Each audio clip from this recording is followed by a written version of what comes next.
After our Lord and His disciples ate and brake and shared in the bread and the wine, celebrating thus the first supper of our Lord, it is said that they sang a hymn before they went out.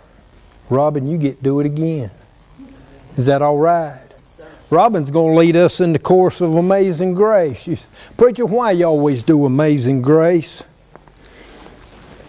Because it depicts everything that we've just celebrated. Right. That's why. Let's stand together and sing the chorus of this song together. And God bless you. We'll see you Wednesday night.